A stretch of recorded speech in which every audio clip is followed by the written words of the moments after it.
De acordo com o Global Cancer Observatory, da Agência Internacional de Pesquisa sobre o Câncer, de 2022, que é o dado mais recente que a gente tem, cerca de 20 milhões de pessoas foram novos casos de câncer nesse ano específico, e desse total, infelizmente, 9,7 milhões vieram a óbito, infelizmente perderam a vida por conta dessa patologia.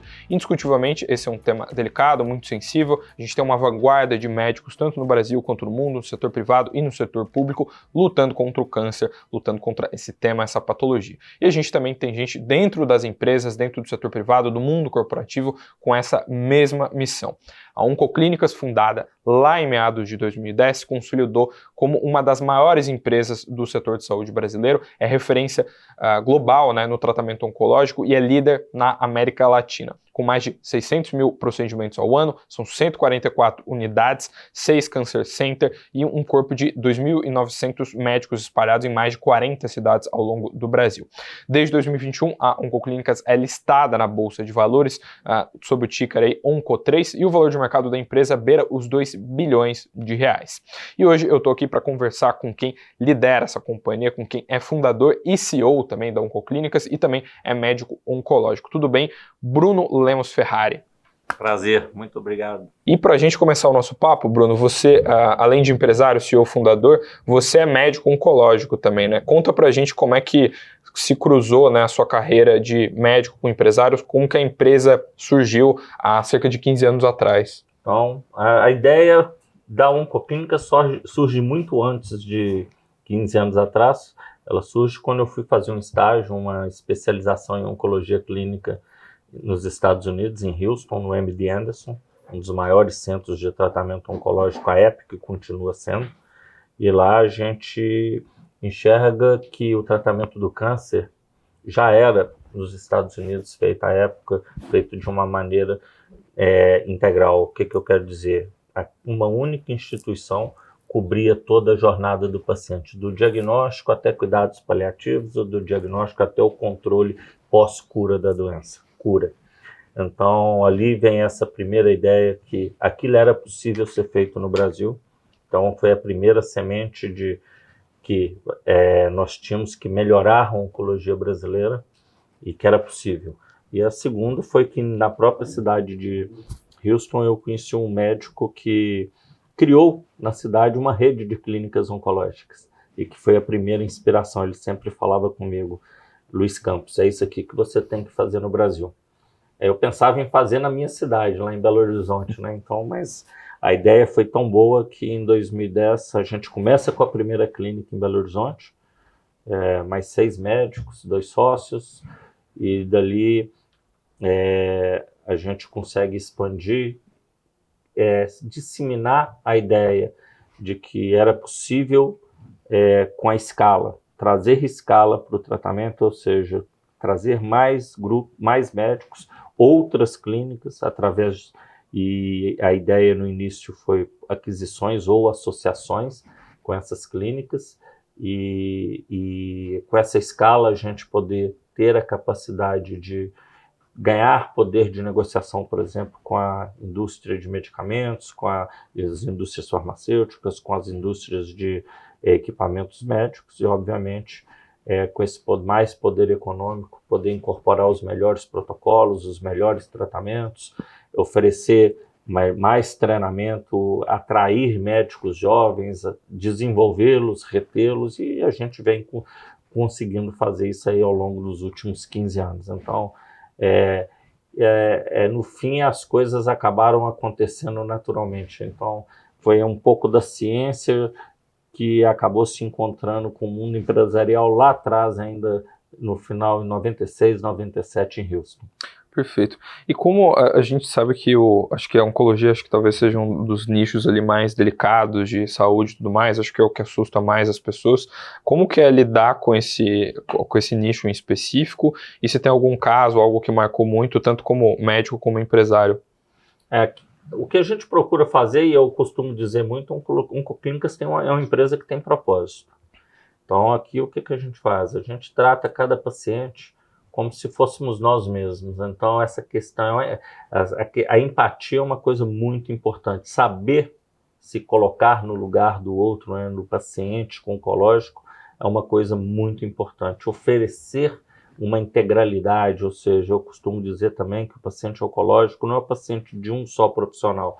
E aqui eu digo não é profissional médico, né? Porque, vamos lá, tem um patologista, tem vários profissionais médicos envolvidos e que tem que agir em conjunto. E isso é super importante para que a gente consiga o melhor resultado clínico depois. Mas também existe uma outra gama de profissionais de psicologia, passando por nutricionista, estomaterapeuta, que cuida de uma série de efeitos colaterais dos pacientes, entre outros, até cuidados espirituais que a gente oferece para os nossos pacientes e para as famílias. Eu acho que isso tudo faz com que a gente olhe o nosso paciente de uma maneira muito holística, muito global. Então, isso impacta muito.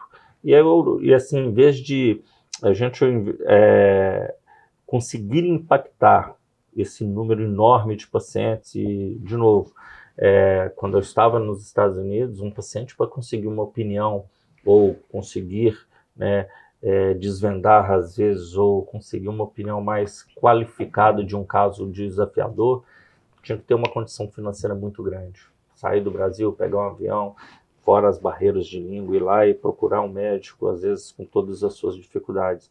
Hoje, você imagina, nós estamos aí presentes em mais de 40 cidades, não importa a cidade que a gente esteja falando, não importa o plano de saúde ou não desse paciente, ele consegue ter o seu caso discutido por um número enorme de médicos. Então, quer dizer, a gente conseguiu, através do grupo, criar uma maneira de que casos muito desafiadores fossem discutidos por um grupo enorme de especialistas dentro do Brasil e fora do Brasil. Desde 2014 nós estabelecemos uma parceria técnico-científica com o Dana-Farber em Boston. Então, quer dizer, para nós sempre foi um norte também, né? Garantir que nós estávamos na vanguarda da oncologia. Isso começou com mais eles oferecendo. Lá atrás eles nos davam mais, né? A gente sugava mais do Dana-Farber do que oferecia. Hoje em dia é quase que uma troca, né? Nós temos já o primeiro Cancer Center no Brasil, em colaboração internacional com eles. Está em Belo Horizonte, mas nós vamos ter outros 6 ao longo dos anos. Então, quer dizer, isso está dentro do nosso projeto, oferecer isso. E, de novo, em vez de personificar em um caso, são vários casos que a gente consegue, no fim do dia, transformar. Então, quer dizer, casos que muitas vezes eram desafiadores, mas com esse tanto de mentes inteligentes trabalhando juntos, né, mentes brilhantes, a gente acaba transformando não uma vida, né, várias vidas, porque quando a gente está falando de câncer, isso não impacta uma pessoa, só o paciente, impacta todo o seu círculo social, familiar. Então isso é super importante para nós. Perfeito. E acho que, em se tratando desse tema, tem a questão de quanto os tratamentos são eficazes, tem muita inovação dentro da medicina.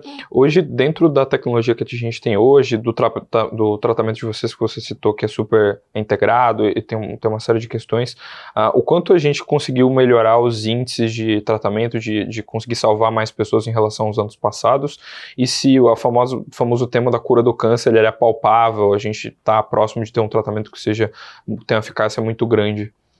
Acho que é um assunto muito importante e uma desmistificação. O câncer já tem cura.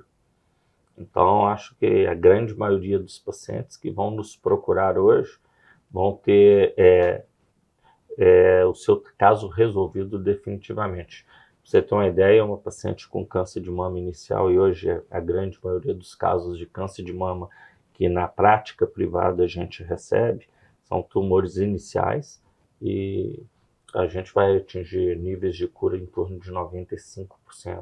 Então, um diagnóstico adequado, junto com o tratamento adequado, e quanto mais precoce for, é igual a cura. Então, acho que isso é uma desmistificação que tem que acontecer. Câncer não tem cura. Tem cura.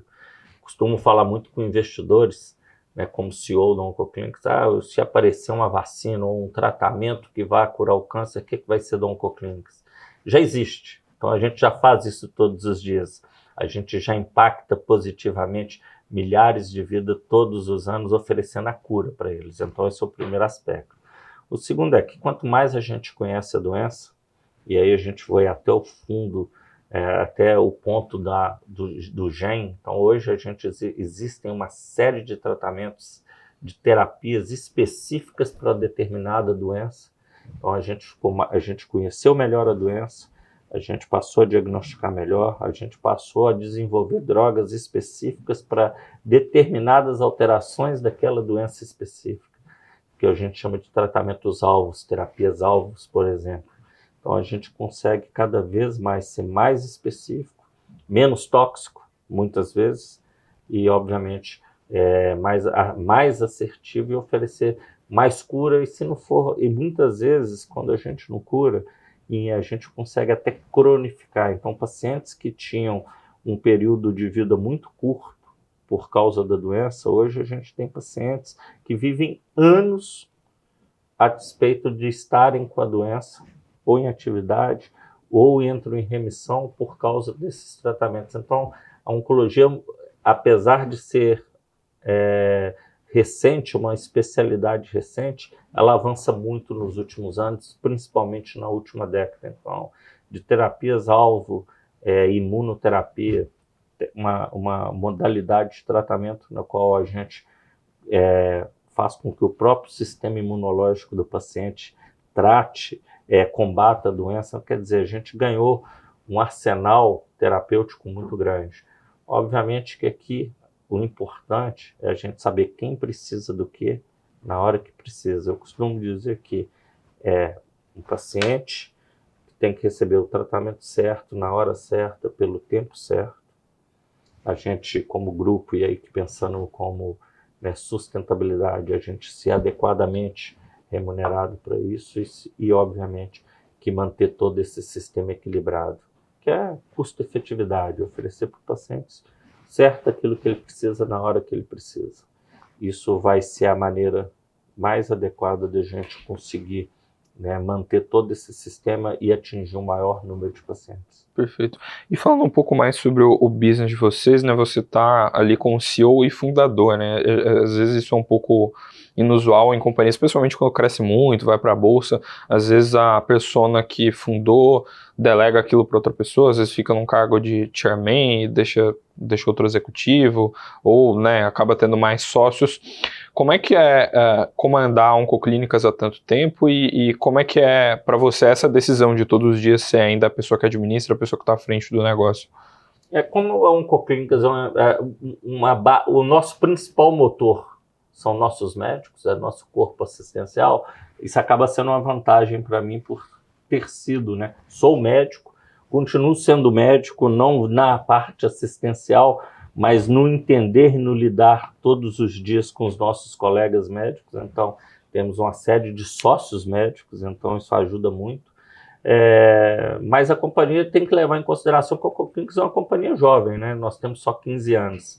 Então, eu acho que nós estamos ainda numa fase de crescimento orgânico e até mesmo, acho que a Oncoclínicas cresce aí, principalmente depois do IPO ou da entrada da Goldman em 2015, através de aquisições e reorganização disso.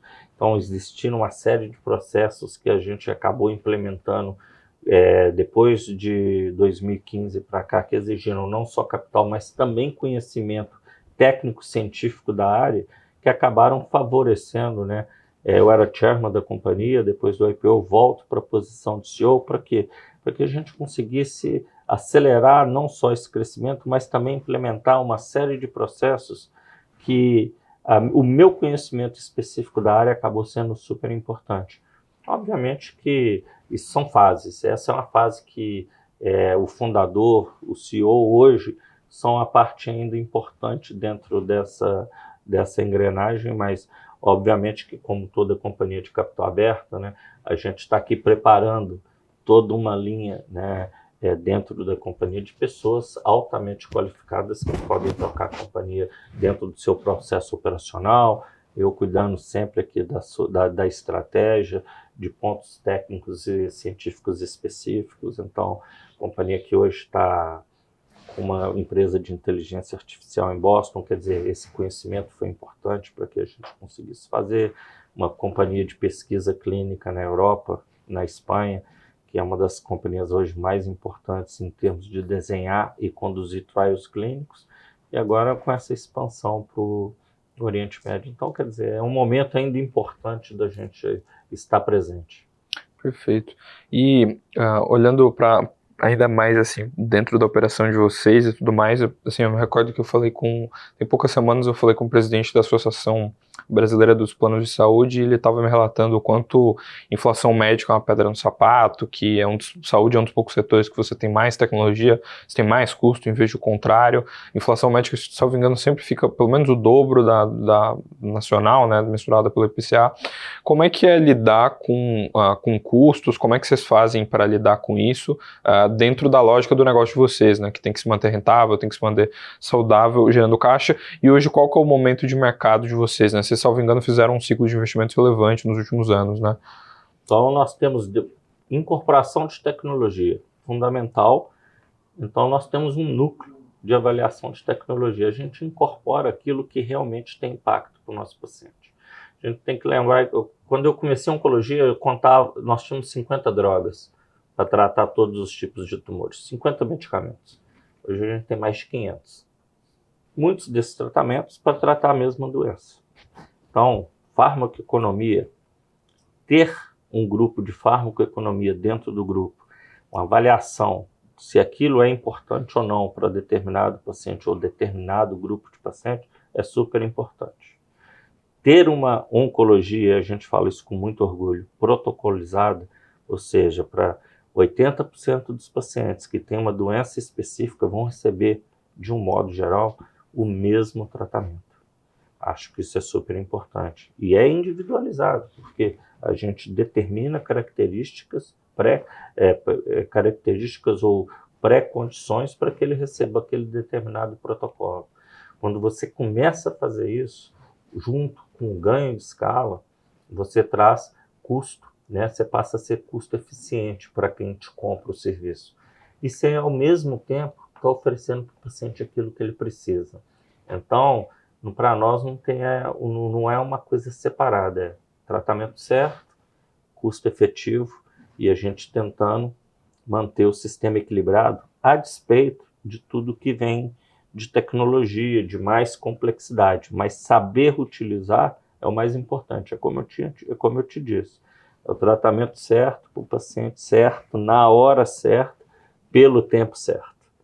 Isso é que vai trazer equilíbrio para o sistema, porque, sem dúvida nenhuma, vai vir muito mais tecnologia do que e muito mais incorporação, né? E a incorporação ela tem que ser feita de uma maneira bastante individualizada, mas mais importante que isso, né? A gente faz isso aqui de uma maneira bastante estudada mesmo. A gente avalia cada etapa, né? Se aquilo realmente vai ter um impacto e qual impacto que aquilo vai ter para os nossos pacientes. Perfeito. E olhando para as novidades recentes, né, no momento que a gente grava esse vídeo, faz pouquíssimo tempo que rolou compra de uma nova gestora, né, da Latache, que acabou adquirindo uma fatia das ações, acabou fazendo, inclusive, vocês subirem bastante na bolsa. Eles ultrapassaram ali, estão acho que beirando 7% na última notícia que a gente teve de participação societária. Como é que foi essa aquisição, né? Aliás, eles são também lá de BH, né, que é onde vocês nasceram. Como é que é ter esse novo sócio? E também aproveito o espaço para contar um pouco de como é que é a estrutura societária de vocês, né? Você citou bastante o Goldman, que é um banco americano gigantesco, né, que a gente até estava trocando ideia antes da entrevista, já é sócio de vocês de longa data, né? A Goldman está com a gente desde 2015, entrou como sócio minoritário e ao longo até 2018 ela se tornou sócia majoritária em 3 anos, fazendo aportes de capital para que a gente, permitindo que a Oncoclínicas crescesse. E em 2021 a gente foi ainda com outra onda de crescimento, aí a gente resolveu fazer o IPO. Depois do IPO a gente fez um follow-on, então hoje a Oncoclínicas é uma true corporation, então não tem um bloco controlador. A Goldman continua com a fatia, com um sócio importante, com visão de longo prazo ainda da Oncoclínicas, sem um investimento de capital proprietário, então do balanço, então ela não tem essa necessidade de sair, apesar que ela já quem já teve 90% da companhia hoje está com em torno de 22%.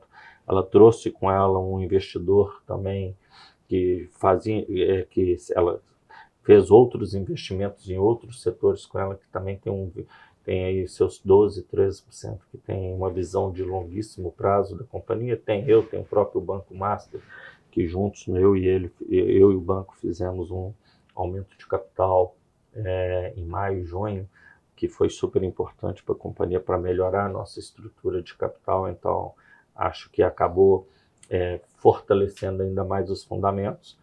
Acho que o que a gente enxergou aí nesses últimos dias é a Latach, que é uma gestora aqui de São Paulo, né, apesar dos sócios serem de Belo Horizonte, mas eles são daqui, e eles enxergaram um descasamento entre valor de tela e fundamentos da companhia, e eu acho que viram como uma ótima oportunidade de investimento. E mais para o grupo Oncoclínicas, ter um sócio que tenha liquidez, tenha capital e que tenha uma visão de longo prazo, é tudo que uma companhia de capital aberto quer na sua base acionária. Então, a gente vê isso com ótimos olhos. Perfeito. Aí você citou esse tema aí de descasamento entre o preço de tela. Acho que na maioria das vezes esse é o fundamento, né, para alguns ou analistas recomendarem compra ou venda, ou gestoras entrarem em algum case. E nos últimos dias, né, no momento que a gente está gravando, só nos últimos 5 dias, o Onco3 está subindo mais de 80% na bolsa, assim, então engatou uma alta bem relevante com essa compra. Detalhe um pouco mais, assim, como que você enxerga essa questão do descasamento, assim, vocês consideram então que vocês estão muito saudáveis financeiramente, as coisas estão andando, só que o preço de tela não estava fazendo jus à operação de vocês? Acho que a companhia teve uma desvalorização desproporcional do seu papel. O mercado todo caiu, mas em relação a Oncoclínicas, né, a companhia que tem caixa, principalmente depois do aumento de capital, então a companhia que tem uma dívida totalmente equalizada, nós não temos uma preocupação com essa questão. Assim, os investimentos que a gente tinha que fazer em termos de capex, de crescimento, eles estão praticamente feitos. Então, quer dizer, a companhia está muito maior hoje em termos, ela consegue absorver muito mais crescimento, e a gente acha que ao longo desse ano a gente vai enxergar isso, muito menos capex e mais crescimento. A gente tem a capacidade para esse maior crescimento. Ano passado a gente enfrentou aí a crise foi dos planos de saúde, de um modo geral, de todo o setor, né?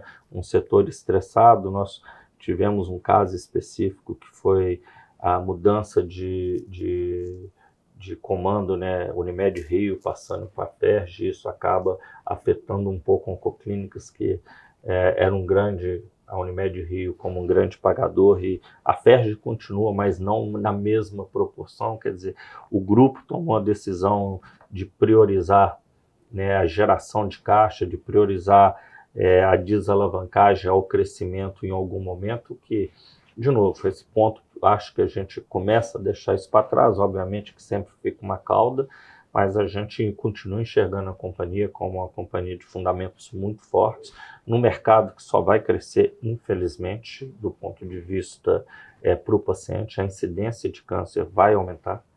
Não há nada que a gente possa fazer para diminuir a incidência, porque tem um fator que a gente não tem como controlar, que é o envelhecimento da população brasileira.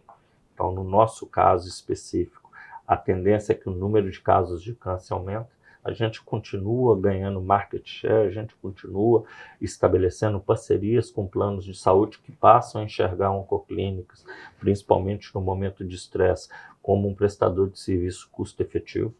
Vem que a gente consegue oferecer uma oncologia de altíssima qualidade, com resultados clínicos, e a gente demonstra isso, coletando dados clínicos e publicando dados clínicos. Pouquíssimas instituições fazem isso no mundo, não é no Brasil, é no mundo.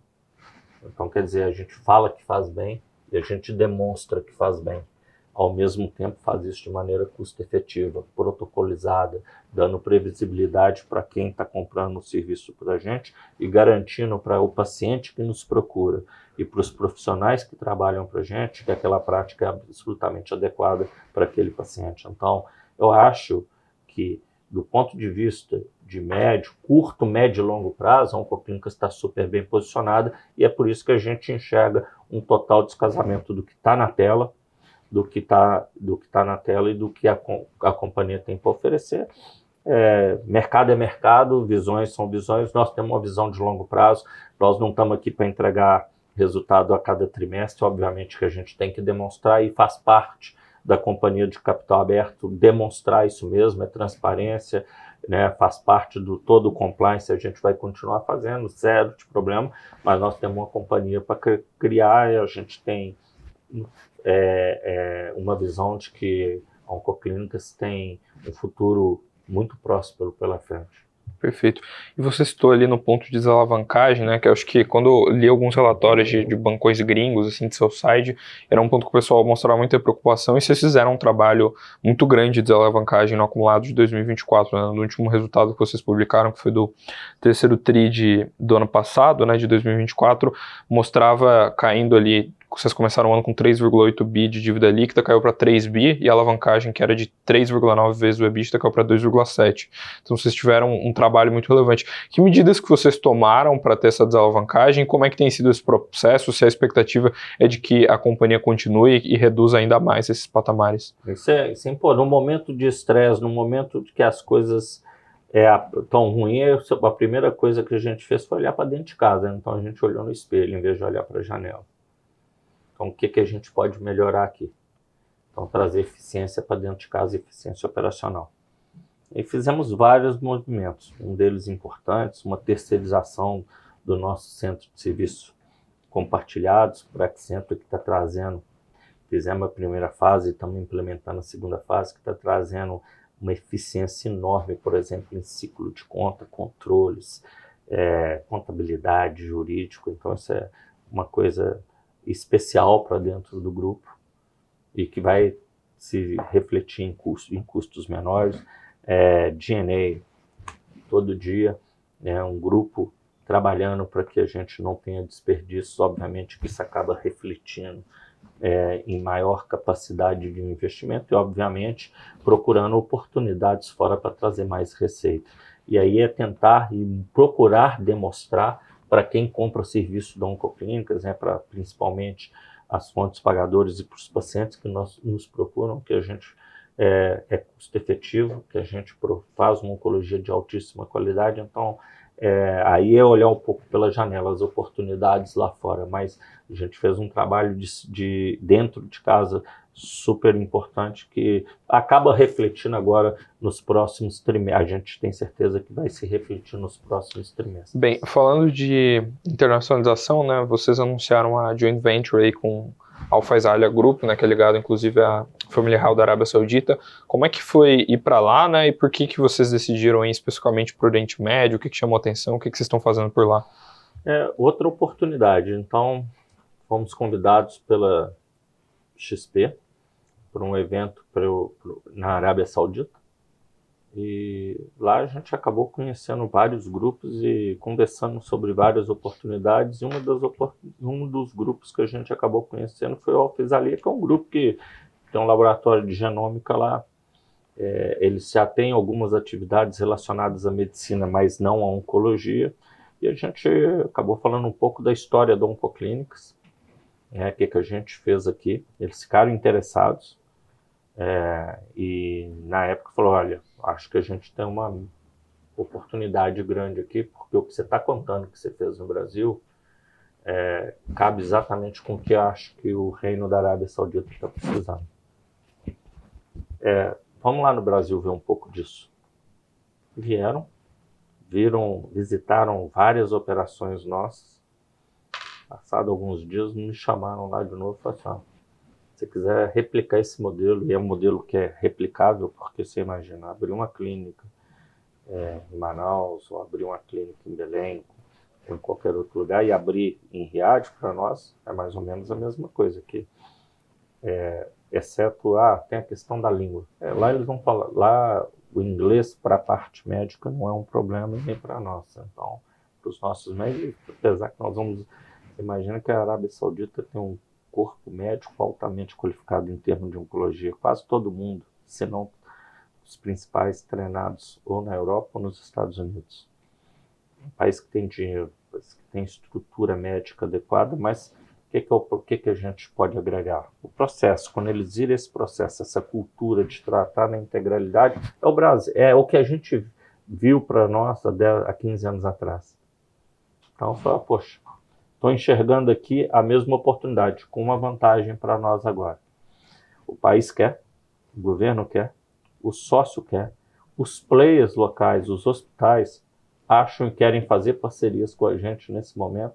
Então, quer dizer, o momento certo, no lugar certo, com as pessoas certas. Achar o parceiro certo, ao Feisalia Group, foi fundamental. Gostam do setor de saúde, gostaram da gente. Houve um match importante, inclusive de cultura, alta qualidade, custo e efetividade. É um país rico pensando em custo e efetividade. 80%, 70%, 80% dos pacientes que têm câncer na Arábia Saudita são tratados na Europa ou nos Estados Unidos. Eles não querem isso mais. Eles querem reter esses doentes. Nós fizemos uma parceria internacional com o Dana-Farber em 2014, já temos o primeiro Câncer Center aqui agora em Belo Horizonte. E estamos indo com o Dana-Farber para lá com eles. Falou assim, é uma chance de montar o mesmo modelo, criar essa questão e essa cultura de cobrir a jornada inteira do paciente, com um sócio local que conhece absolutamente tudo do ambiente, inclusive regulatório, que é super importante, mas da cultura. Nosso CEO é um médico, foi CEO do principal hospital da Arábia Saudita, que é o King Faisal, que é onde a maior parte dos casos de câncer no reino da Arábia Saudita são tratados. Então, quer dizer, corpo médico qualificado, já temos 22 médicos que vão fazer parte desse grupo, a primeira clínica em construção, discutindo uma parceria com uma grande rede hospitalar lá para implementar a oncologia lá dentro. Então, lugar certo, país na hora certa, o grupo, um sócio adequado, porque eu estava outro dia almoçando com o nosso sócio, o Príncipe Mohammed, ele falou assim, quando te perguntaram isso, eu falo, por que não? Você tem que fazer a pergunta, é por que não? Está tudo a seu favor, então é por isso que nós estamos indo. O primeiro investimento não é grande e o resto vai ser feito. E o desenvolvimento ali, a gente tem capacidade de cobrir o país inteiro, não só o país inteiro, toda a região com 17 unidades, algumas pequenininhas, só de oncologia. Essa maior agora, essa clínica maior agora vai ter vai ter infusão, radioterapia e diagnóstico. Estamos trazendo um sócio para fazer a parte de diagnóstico, quer dizer, o Grupo Oncoclínicas, com essa sua capacidade ao longo desses 15 anos de desenvolver parcerias, está levando essa capacidade para lá também mas você já vai trazer um outro parceiro, isso é bom, isso é importante. Você cria relacionamentos, porque a oncologia, no fim do dia, é especialidade de fim. Né? O oncologista, no fim, é o último a ver o paciente. Então, a gente acaba, essa capacidade que a gente teve, que a gente veio desenvolvendo, aprendendo ao longo dos anos, está sendo super importante para lá também. Então, vai ser pouco investimento inicial. Acho que o crescimento lá vai vir da própria geração de caixa que a gente vai fazer lá mesmo. Então, quer dizer, não compromete, não é uma distração, porque temos sócio, temos um corpo técnico lá e operacional já funcionante. Então, acaba que combina. Isso tem aberto e trazido para o Grupo Oncoclínicas oportunidades. Nós estamos discutindo hoje com algumas indústrias farmacêuticas acordos globais, bom para lá, bom para cá, porque vai aumentar a escala. A Arábia Saudita tem 36 milhões de habitantes, mas são 36 milhões de habitantes que têm capacidade de receber tratamento. No Brasil são 52 que hoje a gente tem acesso, a gente está falando de medicina privada. Uhum. Nós ainda não estamos na medicina pública, ainda. Então, quer dizer, mas com a escala, protocolização e controle, não quer dizer que não estejamos. Mas lá é um volume enorme. E quando você fala de Arábia Saudita, quando você fala da região, você está falando de 300 milhões de pessoas. Então, é uma oportunidade muito grande. Com pessoas que têm capacidade de investimento e capacidade de execução. É por isso que a Arábia Saudita não foi em nenhum outro lugar. Então, estávamos no lugar certo, numa reunião, conhecemos o grupo certo, que se encantou pelo modelo, veio aqui e falou assim, vamos fazer junto. E aí assim sai a parceria. sai a Oncoclinics, que é uma parceria Oncoclínicas e Grupo Al-Faisalia, que é um dos maiores grupos privados da Arábia Saudita. Foi legal que eles escolheram justamente um player brasileiro, né, para fazer isso. Interessante que vocês foram referência para levar isso lá para fora. E se citou a questão de saúde pública, é possível ter isso no escopo, vislumbrar isso mais para frente? Como é que vocês veem o setor público? A gente olha com muito bons olhos, acha como uma necessidade. Você vê, a gente tem que crescer um pouco mais. Acho que o governo está enxergando isso. Acho que a pandemia traz um legado, né? Mostrar que o mundo estava despreparado, que investir em saúde é importante. Não é gastar dinheiro com saúde, né? É investir em saúde é importante. Investir na saúde pública é importante. A alta complexidade do SUS no Brasil é melhor do que a baixa complexidade. Eu acho que o grande problema ainda é acesso ao médico. Então, mas na hora que você entra dentro do sistema, você já melhorou muito. Na oncologia, acho que a gente vai chegar lá.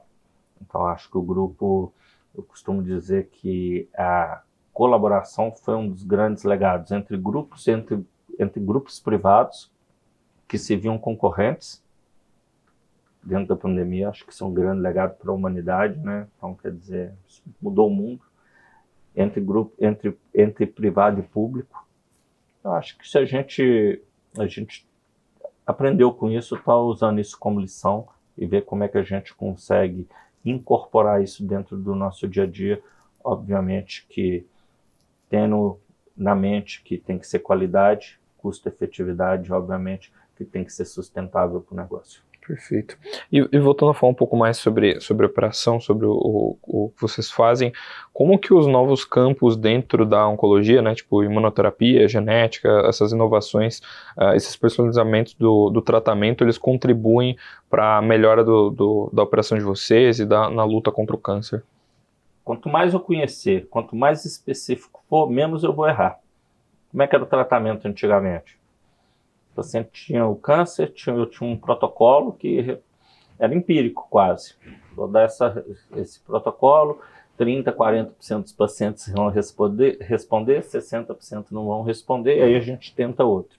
Hoje, quando você conhece a célula, identifica um erro, uma mutação ou um alvo terapêutico, a chance de resposta é muito maior. Então, às vezes, quanto menos você tenta certo, quanto mais você vai específico, direcionado, acaba mesmo sendo mais complexo, mais caro, acaba sendo mais barato, porque o paciente tratado é um paciente que não está no sistema consumindo. Então, eu acho que isso é a primeira coisa, é o que eu te disse. Fazer a coisa certa sempre vai ser o mais barato. Vai ser o menos, não é o mais barato, é o que vai custar menos para o sistema. Vai custar menos para o sistema público, vai custar menos para o sistema privado, em todos os aspectos. Até mesmo porque você faz com que esse paciente rapidamente retorne para todo o seu ambiente, tanto social, laboral, quanto familiar. Então, acho que tem vários custos que a gente tem que levar aqui em consideração. Agora, quanto mais assertivo a gente for, melhor é. Então, mais sustentabilidade traz. Imagina toda vez que eu tiver um paciente, saber, é isso aqui, esse paciente vai responder a esse determinado tratamento, esse paciente não vai responder. O tanto que você elimina de custos desnecessários. Então, imunoterapia. A gente hoje ainda não tem marcadores específicos de resposta. Então, a gente tem dicas ou trilhas de que esse paciente tem maior chance de responder do que este paciente. Então, você acaba oferecendo tratamento para um número muito maior de pacientes e, às vezes, 2, 3 meses depois, você vai descobrir que pacientes não responderam. Na hora que você identificar isso, a gente souber melhor sobre isso, você só vai oferecer para quem respondeu. Significa que você pegou uma droga cara, não deu para um grupo de pacientes que não ia responder e vai tratar ele de uma maneira diferente. Então, isto é fazer o tratamento custo-efetivo. Pacientes específicos recebendo o tratamento certo, na hora certa, pelo tempo certo. E é isso que vai ter. Isso vai ser fundamental, não é para o Brasil, não. Isso é para o mundo. Eu estava falando com você que a Arábia Saudita, que é um país rico, está preocupada com isso. Então, eles têm que estar mesmo, porque, apesar deles terem uma população jovem, é uma população que vai envelhecer também.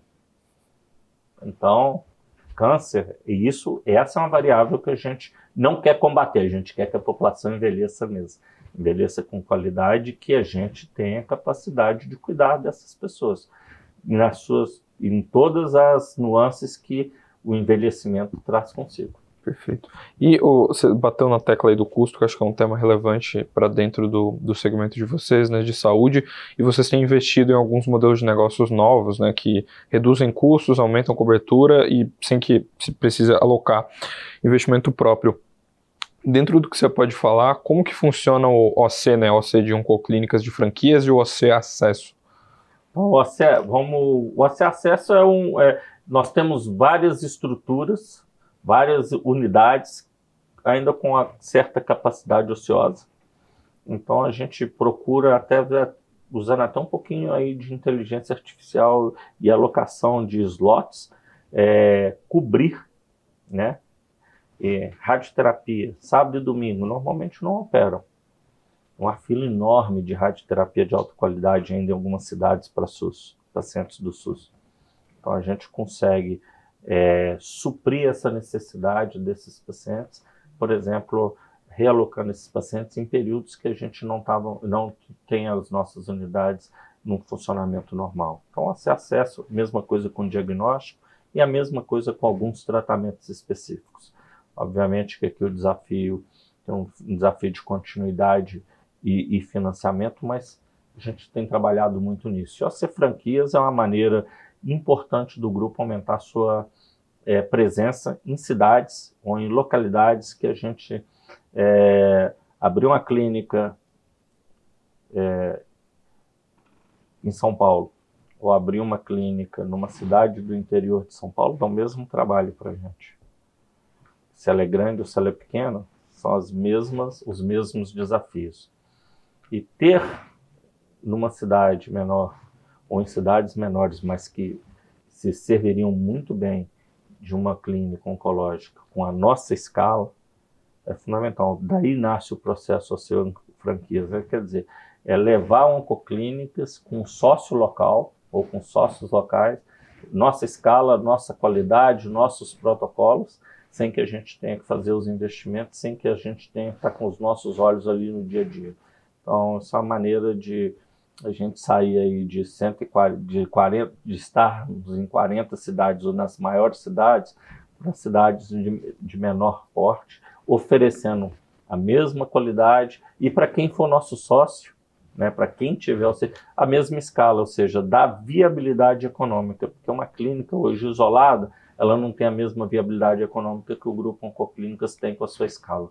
Então a gente ficou 1 ano gestando esse produto aqui dentro, porque o mais importante para nós, no primeiro momento, era garantir que se a gente tivesse uma franquia, ela ia oferecer a mesma qualidade de serviço que a gente oferece dentro das nossas próprias clínicas, e hoje a gente garante isso. Em 3 meses que a gente começou com o processo, a gente tem 5 franquias assinadas. Obviamente que agora, e a gente mesmo vai fazendo, vamos implementar 5, funcionou, e aí a gente vai expandir mais. Então, quer dizer, mas a gente vê isso como uma possibilidade de crescimento muito grande para o grupo, de expansão da marca, e sem que a gente tenha que fazer investimento. Tá ótimo. E para a gente se encaminhando para o final aqui, né, você tocou no ponto de IA, de inteligência artificial, acho que é um tema muito relevante, está cada vez mais na mídia, as pessoas falam mais sobre isso, está mais presente. Como que é a relação de vocês, né? Você citou que vocês têm um braço em inteligência artificial, como é que isso ajuda o negócio de vocês, como é que isso ajuda o segmento de saúde, e dentro do que você pode falar, como é que é a operação de vocês nesse nicho? Tá, então que nós temos várias frentes. Então a frente que é no diagnóstico, essa empresa em Boston, então na realidade a gente tem um laboratório de genômica em São Paulo, a gente faz toda a parte de decodificação de gene, pega o tumor, ele passa por uma sequenciadora genética, então coisas que demoravam semanas, hoje a gente faz em horas aqui, e essa informação toda é enviada para Boston. A gente é uma empresa que foi gestada dentro do MJ, do Mass General Hospital em Massachusetts. em Boston, então eles têm 10%, é uma spin-off do departamento de patologia deles, eles têm 10% dessa companhia, nós temos 90%. Foram criados algoritmos para fazer essa interpretação. Então, fazer uma análise de centenas de genes e soltar um relatório que seja de utilidade clínica para o médico. Se for feito análise pelo ser humano, demora semanas. Na hora que a gente usa essa companhia em Boston, demora segundos. Então, você imagina, a gente manda a informação, vem um relatório em português, pode sair em inglês e pode sair em árabe. Nós estamos avançados nesse ponto, falando que para aquelas alterações ou genéticas, você tem tratamento aprovado no Brasil. Se não tiver, você tem estudo clínico aprovado no Brasil, aonde está aprovado. Se não tiver, esse tratamento está aprovado em qual país. Se não tiver, você tem estudo aprovado, você tem estudos abertos em quais países. Então, quer dizer, é um número de informação enorme que sem inteligência artificial o paciente perde a oportunidade de... A gente hoje tem parcerias com outras empresas para fazer diagnóstico por imagem, em termos de planejamento terapêutico de pacientes, e a gente tem outras parcerias com empresas para a gente fazer até desenvolvimento de protocolo e ver custo-efetividade e farmacoeconomia daquilo que mesma doença, 5 protocolos,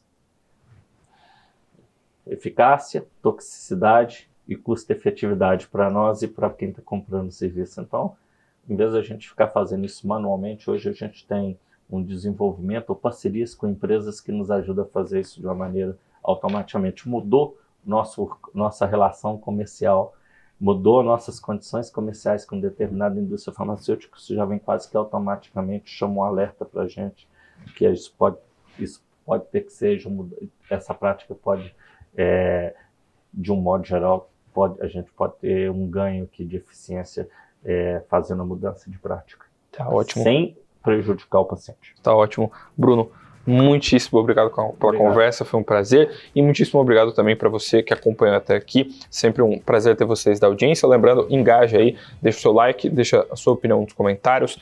Lembrando que é muito importante para o YouTube entregar o nosso conteúdo para mais gente, para ajudar o nosso trabalho por aqui, e também a sua opinião é muito relevante. Então deixa aí, se tem algum CEO, algum líder, algum economista-chefe, alguma personalidade do mercado que você gostaria de ver aqui no Dinheiro Entrevista, deixa nos comentários ou manda para a gente nas redes sociais que a gente faz o possível para trazer a pessoa aqui. Então é isso. Não esquece de compartilhar também com quem que você acha que ia gostar desse conteúdo. Senta o dedo no like. Um abraço, muito obrigado e tchau, tchau.